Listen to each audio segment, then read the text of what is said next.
This lecture is on Chapter 43. There will actually be 3 lectures on Chapter 43. The first one is just going to be sort of an introduction to the immune system, some of the key players in the immune system, and non-specific defenses. The second lecture will be on specific defenses, and the third lecture will be a short lecture on antibodies. So, let's get started. So one of the things that's important with our immune system is that we have to be able to recognize self and non-self. We have to be able to recognize foreign cells and attack those cells, and recognize that our own cells are our own cells and not attack them. A term that we're going to use is pathogens, and a pathogen is something that causes disease. So that's a wide variety of things it can be. Anything that causes disease. So it can be viral, bacterial, you're doing a research project, it could be fungal. So any of those things that you chose are pathogens. Okay, there are 3 steps in an immune response. First is recognition. First, that's where the organism has to recognize that something foreign has invaded the organism. The next is activation, and this is where the cells that are involved in the immune system and molecules that are involved in the immune system get activated to start to fight the invader. And then the effector phase, and that's where the molecules and the cells that are there to fight them off destroy the invader. So it's sort of a 3-step process. So you can kind of think of it as a war inside of your body, or a battle. And this is, I think, a cool picture here. This is a white blood cell. And all of these little blobs here are rods. These are bacteria. And so this white blood cell, it's using its cytoplasm. It kind of reaches out, grabs the bacteria, and brings it inside through an endocytosis. And then that will form a vesicle, which will then form with a lysosome, forming a secondary lysosome. And that'll break down the bacteria. Okay, there are 2 ways that we can kind of look at our immune system, and actually the first is really not really specifically an immune system, but and this is what we're going to talk about today. Is that in the first lecture is the non-specific defenses, and we sometimes refer to this as our innate. And so there's no memory involved. You're not going to have an immunity. This is really not really part of the immune system, so to say. And this is very fast.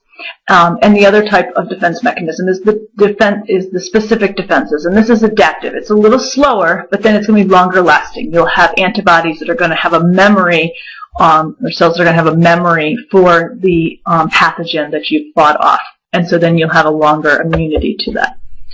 Okay, we're kind of just look at the players that are involved in the immune system, and a major player is your lymphatic system. And so the lymphoid tissues are shown here. You don't have to memorize them, but just understand that there's lymphatic tissue throughout your whole body. You have lymphatic vessels that transport body fluids back to the blood. So your blood vessels in this whole process are going to become leaky, and cells and proteins and other molecules are going to leave the blood plasma and travel out in the body. And so they somehow have to get back into your blood, and the lymphatic system is how they do that. So they travel through the lymphatic system back up to the thoracic duct, and in the process they're going to go through several lymph nodes, and that's where the immunity is really going to take place. This is where the B cells and the T cells are going to find that pathogen, match that up, and that's where you're going to be able to fight that off and have a memory for that. So lymph is just fluid. You can think of it as tissue fluid. And the lymphatic vessels eventually join at the thoracic duct, which is located right here, and that dumps all that fluid back into your blood. And the lymph nodes and you've had swollen lymph nodes, I'm sure, like in your neck or something when you've been sick, and that just means your body's fighting something off. Okay, another key player besides the lymphatic system are the blood cells. And again, you don't have to memorize all the different blood cells, but there's a few that we'll be talking about in more detail. But you can take your blood cells and kind of start by dividing them into 2 groups, the red blood cells and the white blood cells. And then we can further divide the white blood cells into 2 groups based on whether or not they have these little granules inside of them. So they call them granular cells if they have these little granules in them, and agranular if they do not. And 2 of the key players, actually we'll be talking about all 3 of these down here. These are part of the lymphatic, or the lymphoid cells, the lymphocytes, the B and the T cells, and the natural killer cells. But all of these cells are involved in immunity. Your red blood cells carry your oxygen and your carbon dioxide. We get fragments of blood cells, which form platelets that help in healing, forming a scab and a blood clot. And these guys are all involved in the immune system. And there are several proteins that are involved in the immune system. One are antibodies, and we're going to have a whole separate lecture on antibodies. But antibodies are proteins, and they're going to bind specifically to a particular pathogen or a part of a protein on a pathogen. And antibodies are made by the B cells. Another protein that we're going to meet is the major histocompatibility complexes.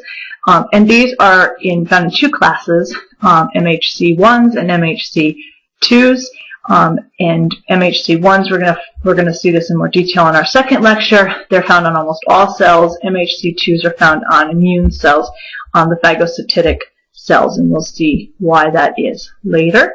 But these are the ones that are really helping your body determine self from non-self.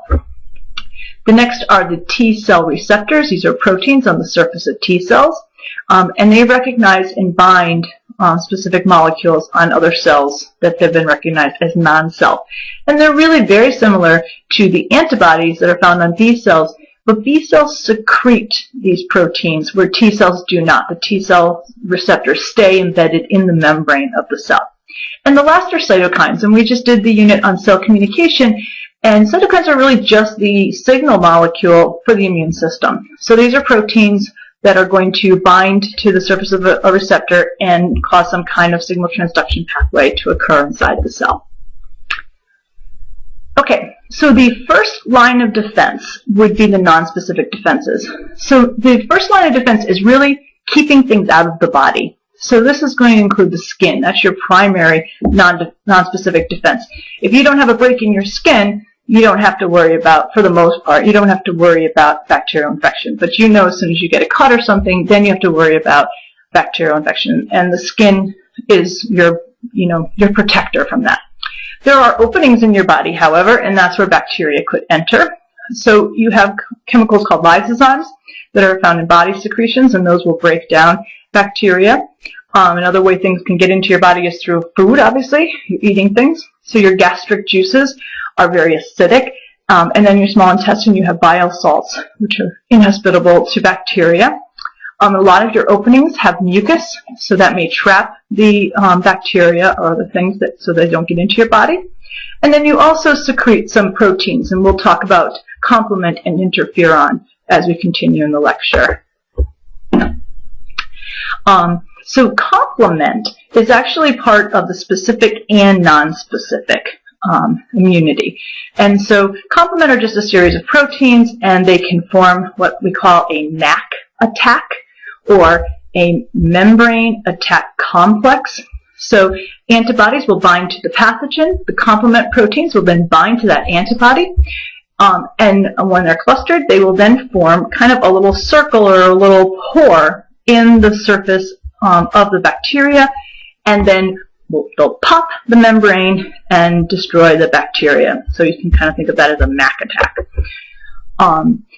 And they provide three different types of defense. First is they can attach to the microbes, like we just saw, and they can attach to them and make it so that the phagocytes can identify them and then engulf them. Phagocytic cells are any of the white blood cells that engulf bacteria. They can also activate the inflammation response and attract and send out signals that are going to attract phagocytes to that site where the infection is occurring.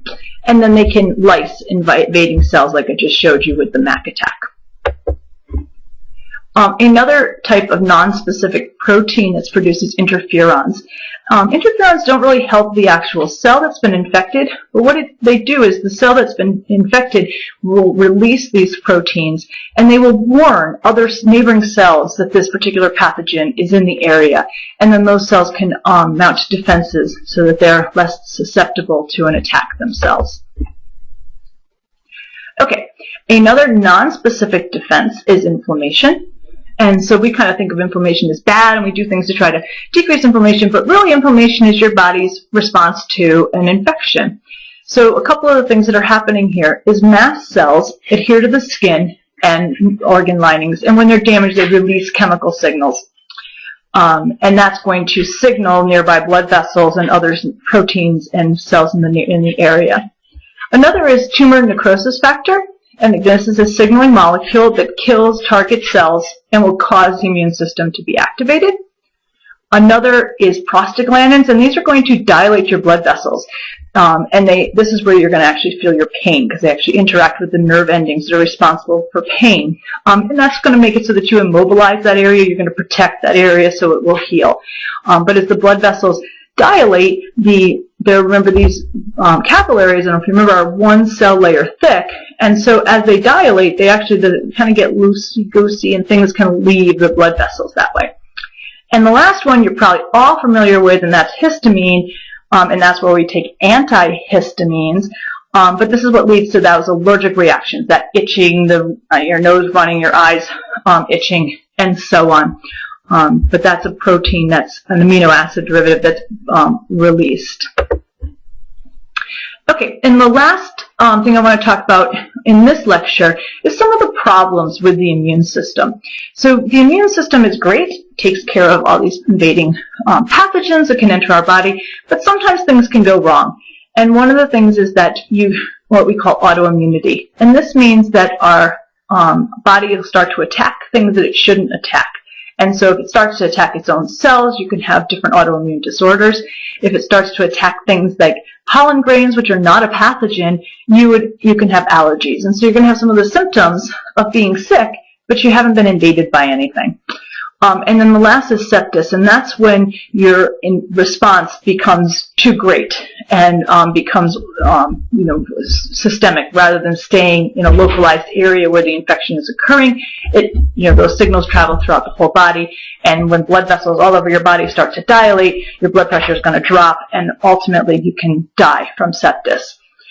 So those are the two of the problems that can occur. The next lecture will be on the specific aspects of the immune system. I hope this helps.